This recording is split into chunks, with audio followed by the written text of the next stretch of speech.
అప్పుల బాధలు వెంటాడుతున్నాయా? అయితే 6 JVR వారి జాతిరత్నాలు ధరించండి. అందరికీ నమస్కారం. వెల్కమ్ టు మనం టీవీ. నేను మీ పవన్ బెస్వాడ. మనతో పాటు సీనియర్ జర్నలిస్ట్ కిరణ్ గారు ఉన్నారు. సార్తో మాట్లాడదాం. సార్ నమస్కారం. నమస్తే పవన్. నెక్స్ట్ ఇందాక మీరు అన్నట్టు దీని వెనక ఎవరున్నా సరే, ఈవెన్ జనసేన నాయకులు ఉన్నా సరే బయటికి తీయాలి, వాళ్ళకి శిక్ష పడాలి, వాళ్ళపైన చర్యలు తీసుకోవాలని చెప్పేసి పవన్ కళ్యాణ్ గారు అన్నారు. ఏంటి ఆ సమాచారం? పవన్ కళ్యాణ్ గారి దగ్గర ఉన్నటువంటి ఆ సమాచారం ఏంటి? దీని వెనక జనసేన నాయకులే ఉన్నారని చెప్పేసి ఎలా? ఆ నిర్మాతలకి ఈ జనసేన నాయకుడికి ఏంటి లింకు? ఎందుకు ఆ కుట్ర? ఎందుకు తీగలాగితే డొంక కదిలింది. కదిలి నిన్న దిల్ రాజు గారు ఒక చిన్న లీకేజ్ ఇచ్చారు. ఆ లీకేజ్లో ఆయన చెప్పింది ఏంటంటే, ఈ కుట్ర స్టార్ట్ అయింది కాకినాడ, రాజమండ్రి ప్రాంతాల నుంచి, తూర్పు గోదావరి నుంచే ప్రారంభమైంది అని చెప్పాడు. తూర్పు గోదావరి నుంచి, అది కూడా ఒక ఎగ్జిబిటర్ పేరు చెప్పాడు, సత్యనారాయణ అని. ఆయన జనసేనతో సంబంధాలు ఉన్న వ్యక్తే అని చెప్పాడు. పవన్ కళ్యాణ్ గారు తనవాడైనా మనవాడైనా తప్పే కదా. వెంటనే పవన్ కళ్యాణ్ గారు ఎంక్వైరీ చేశారు. ఎంక్వైరీ చేసే ద్వారంపూడి చంద్రశేఖర్ రెడ్డి మరియు ఒక నిర్మాత, ఇప్పుడు బయటకు వచ్చిన ఇద్దరు కాకుండా ఇంకొక వ్యక్తి, ప్రముఖ అంటే ఒక 3-4 ప్రముఖ ఫ్యామిలీల్లో ఒక ఫ్యామిలీ అయిన ఆ వ్యక్తి కలిపి ఈ అత్తి సత్యనారాయణ అనే వ్యక్తిని ఉసిగొలిపారు. వాస్తవానికి ఇతను జనసేన. సో దీంట్లో అత్తి సత్యనారాయణ రాజమండ్రి, ఈయన మీద వెంటనే సస్పెన్షన్ వేటేసింది జనసేన పార్టీ. ఎవరైనా పర్లా, మనవాడైనా తనవాడైనా పరాయివాడైనా శిక్షే అని చెప్పింది. వెంటనే క్షణాల్లో దీని మీద వచ్చింది. అవాంఛనీయమైన థియేటర్ల బంద్ పిలుపు నిర్ణయంలో మీరు భాగస్వాములేనని మీపై తీవ్రమైన ఆరోపణలు వచ్చినందున జనసేన పార్టీలోని మీ సభ్యత్వాన్ని రద్దు చేయడంతో పాటు మిమ్మల్ని పార్టీ రాజమండ్రి నగర నియోజకవర్గ ఇన్ఛార్జి బాధ్యతల నుంచి తొలగిస్తున్నాము.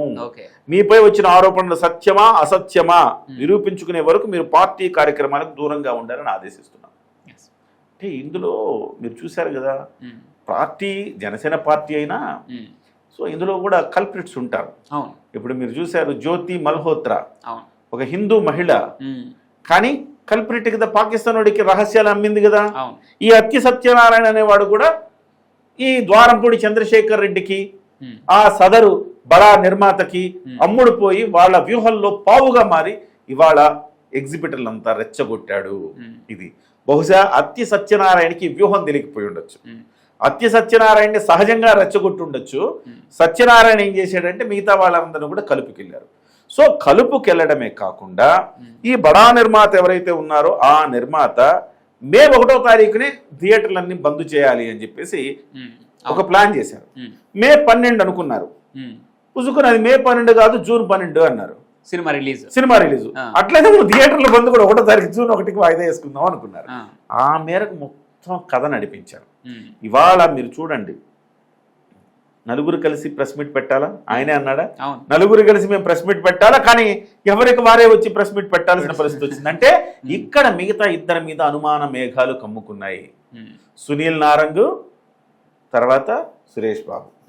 మరి సురేష్ బాబుకి, ద్వారంపూడి చంద్రశేఖర్ రెడ్డి గారికి, ఇద్దరికి థియేటర్లు ఉమ్మడిగా రాజమండ్రిలో ఉన్నాయి, భాగస్వామ్యంలో ఉన్నాయి ఇద్దరికి. సో వీళ్ళిద్దరు కలిసే ఈ కుట్ర చేశారా అన్న కోణంలో దర్యాప్తు జరుగుతూ ఉంది. ఓపెన్ చేసి చెప్తున్నాను, కరెక్ట్, అదే ఆ కోణంలో దర్యాప్తు జరుగుతుంది. సో పవన్ కళ్యాణ్ గారికి ఆ సీజ్ ద షిప్ కి, సీజ్ ద థియేటర్ కి సంబంధం ఉంది. పవన్ సీజ్ ద షిప్ అన్నాడు కదా, నా బియ్యం అంతా పట్టేసుకున్నాడు Pawan Kalyan.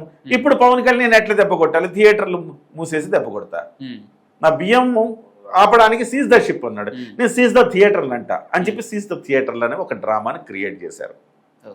So at the same time మరి సురేష్ బాబుకి ఏంటి కోపం? ఈ కూటమి ప్రభుత్వం సురేష్ బాబుకున్న ల్యాండ్ని అక్కడ మీరు వెంచర్లేసి అమ్ముకోవడం కరెక్ట్ కాదని చెప్పేసి వైజాగ్లో ఇస్తే స్టూడియో అన్నా కట్టాలి, కానీ ఇట్లా కమర్షియల్గా వాడడానికి లేదని చెప్పి వెనక్కి తీసుకుంది. సో ఇద్దరికి కామన్ శత్రు ఎవరు? పవన్ కళ్యాణ్. సో ఈ క్రమంలో ఆయన మీద కుట్ర జరిగిందనేది ప్రాథమికంగా వాళ్ళకున్న సమాచారం. మీకు నేను చెప్తున్నాను కదా, ఇంత ఓపెన్ గా పవన్ కళ్యాణ్ స్ట్రైట్ గా ఫైర్ చేశాడంటే అర్థం ఏంటి?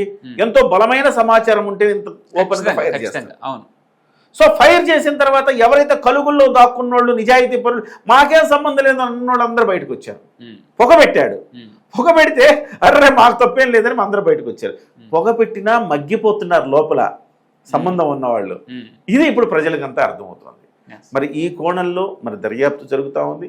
సో మొత్తం మీద అయితే థియేటర్ల బంద్ ఆగిపోయింది, కానీ దీని వెనుకున్న కుట్ర ఒక వైసీపీ నాయకుడు, ఒక నిర్మాత, వీళ్ళిద్దరు చేసిన కుట్రను మాత్రం వెలికి తీయాల్సిందని తాజాగా పవన్ కళ్యాణ్ గారు ప్రెస్ నోట్ రిలీజ్ చేశారు. మరి నిజంగా అది బయటకు వస్తే మాత్రం సినిమా ఇండస్ట్రీలో ఒక పెద్ద మాఫియాకి చెక్ పడుతుంది. పవన్ మాఫియాకి చెక్ పడుతుంది. ఇక నిర్మాతల గురించి మాట్లాడుకుందామా. ఈ బడా నిర్మాతలు ఎవరైతే ఉన్నారో, ఈ బడా నిర్మాతలు పవన్ కళ్యాణ్ గారు ఆహ్వానించినప్పుడు అయితే ముఖ్యమంత్రి పదవికి ఆయన కొంత గౌరవం ఇచ్చి వచ్చి ముఖ్యమంత్రి గారిని కలవండి, ఇండస్ట్రీ సమస్యల గురించి. మీరు కేవలం టికెట్ల రేట్లు పెంచుకోవడం కోసం మాత్రమే కలుస్తారా ప్రభుత్వాన్ని? అది కూడా ఎలా? ఇండివిజువల్ గా ఒక్కొక్కరు వెళ్ళి, ఒక్కొక్క నిర్మాత వెళ్ళి ఎవరి పరిచయాలకు తగ్గట్టు వాళ్ళు, మాకు చంద్రబాబు నాయుడు గారి పరిచయం, మాకు పవన్ కళ్యాణ్ గారి పరిచయం, మేము పని చేయించుకుంటాం అని చెప్పిన నిర్మాతలు కూడా ఉన్నారు. ఎగ్జాంపుల్ ఒక పేరు వినపడతా ఉంది, అశ్విని దత్ గారు అని చెప్పేసి. అలాంటి నిర్మాతలు వాళ్ళ సొంతంగా వెళ్ళి కేవలం వాళ్ళ పని చేసుకొని రావటం. కానీ ఇండస్ట్రీ సమస్యలు ఎప్పుడు తీరేది? సో మీరు వచ్చి కలవండి, సంస్థగా వచ్చి కలవండి, ఒక పరిశ్రమగా వచ్చి కలవండి. స్వయంగా అల్లు అరవిందే చెప్పాడు కదా, పవన్ కళ్యాణ్ వచ్చి కలవమన్నాడు, మనం వెళ్ళాలి కదా అంటే కొంతమంది అన్నారు, వాళ్ళ పేర్లు చెప్పనగా కొంతమంది అన్నారు అది పవన్ కళ్యాణ్ మనోడే, చంద్రబాబు మనోడే, ఏముందిలే కలుద్దాంలే అన్నారండి. సో వాళ్ళు కలవాల్సిందే, తప్పేం లేదు, పవన్ కళ్యాణ్ అంది వాస్తవమే అని అంగీకరించాడు. దిల్ రాజు ఏమన్నాడు, కరెక్టే, అందరం కలిసి వెళ్ళాలి, ఎవడికి వాడి వెళ్ళిపోతున్నాడు. సో వాళ్ళు ఇచ్చిన కంఫర్టబిలిటీ ఏంటంటే పక్కింట్లోకి వెళ్ళి మనం టికెట్ రేట్లు పెంచుకున్నట్టే పెంచుకొని వచ్చేస్తున్నారు తప్ప ఎవరికి ఒక ఇండివిజువల్ గా అందరూ వెళ్దామని ఎవరు అనుకోలేదు. ఏం చేద్దాం, నేను ఒక్కడిని అనుకుంటే అయ్యేది కాదు కదా అన్నాడు. అంటే ఎవరికి వాళ్ళు తప్పించుడు. బిజినెస్ పాయింట్ ఆఫ్ వ్యూలో వస్తే వీళ్ళందరూ బంధాలు లేవు, అనుబంధాలు లేవు, స్నేహాలు లేవు, ఏమీ లేవు. బిజినెస్ పాయింట్ ఆఫ్ వ్యూ, నా సినిమా ఎక్కిందా లేదా, మీతో ఎట్ట సంఖ్యపోయినా మాకు సంబంధం లేదు అనే తత్వంలో ఉన్నారు వీళ్ళందరూ. సో ఇప్పుడు ఈ ఇష్యూ వల్ల పవన్ కళ్యాణ్ గారి ఒక స్టాండ్ వల్ల ప్రభుత్వం స్టాండ్ కూడా మారింది అనుకోవచ్చు చలనచిత్ర పరిశ్రమ గురించి, ముఖ్యంగా టికెట్ రేట్ల గురించి. ఎందుకంటే మీరు ఒక సంస్థగా ఫిలిం ఛాంబర్ నుంచి అయినా రావాలి అనే ఒక కొటేషన్ బయటకు వదిలేశారు. సో దీని గురించి ఏం మారుతుంది అనుకోవచ్చు భవిష్యత్తులో? ఇవాళ గుత్తాధిపత్యము ఇవాళ ఇంకా ఉండే అవకాశం లేదు. మీకు గుత్తాధిపత్యం అంటే మీకు కొంచెం పాత రాతి యోగానికి వెళ్ళాలి. దీని గురించి కొంచెం ముందుకెళ్ళి మాట్లాడుకుందాం. సరే, సో ఈ గుత్తాధిపత్యానికి చెక్ పెడతారు ఫస్ట్ థింగ్. రెండవది, ప్రజలకి నేను అంటున్నాను రిజల్ట్ ఓరియంటెడ్ ఉండాలి ప్రజలకి. అంటే ఇవాళ పవన్ కళ్యాణ్ గారు ఎక్కువ పెట్టిన బాణం వల్ల రేపొద్దున థియేటర్కి వెళ్ళిన తర్వాత 300 రూపాయలు ఉండే పాప్కార్న్ 100 రూపాయలకి దిగి రావాలి. 150 రూపాయలు, 100 రూపాయలు, 70 రూపాయలు ఉండే వాటర్ బాటిల్ 20 రూపాయలు దిగి రావాలా. అప్పుడు ప్రజల్లో వస్తుంది స్పందన. చూడు పవన్ సగటు కొడతారు.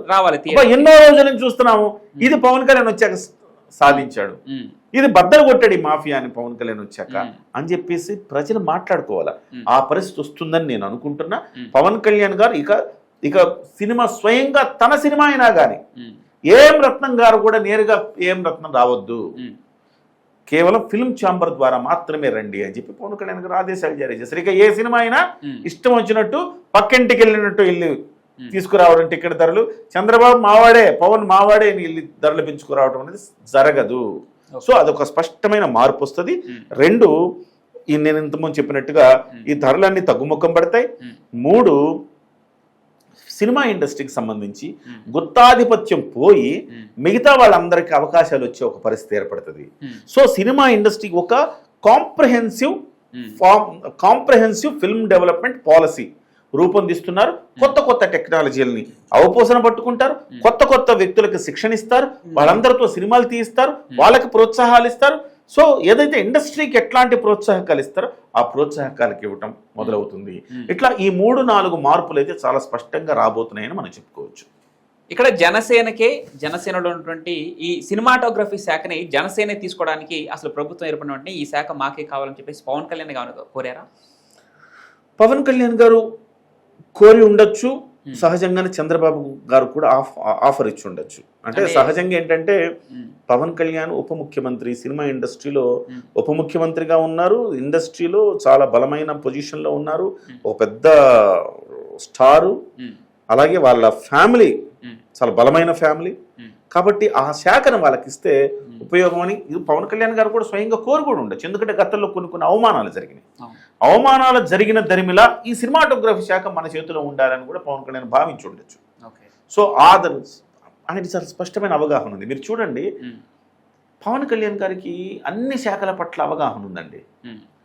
జానీ సినిమా స్వయంగా తానే తీసి తానే దర్శకత్వం వహించి తాను ఫైటింగ్ కూడా తానే దర్శకత్వం వహించగలుగుతాడు. సో కొరియోగ్రఫీ తానే చేయగలుగుతాడు, ఫైటింగ్ కొరియోగ్రఫీ తానే చేయగలుగుతాడు, దర్శకత్వం తానే చేయగలుగుతాడు. సో అన్ని విభాగాల్లో పట్టుంది ఆయనకి. సో సినిమా ఇండస్ట్రీ మీద ఒక అవగాహన ఉంది, ఒక లక్ష్యం ఉంది ఆయనకి.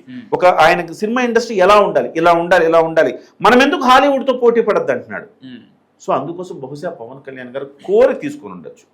అందుకే ఆయన మీరు వెళ్ళి చంద్రబాబుని కలవండి, కాగల కార్యం నేను చేస్తాను, కాకపోతే ఒక అఫీషియల్గా మర్యాదపూర్వకంగా ఆయనతో అటెండెన్స్ వేయించుకోండి అని చెప్పుంటాడు.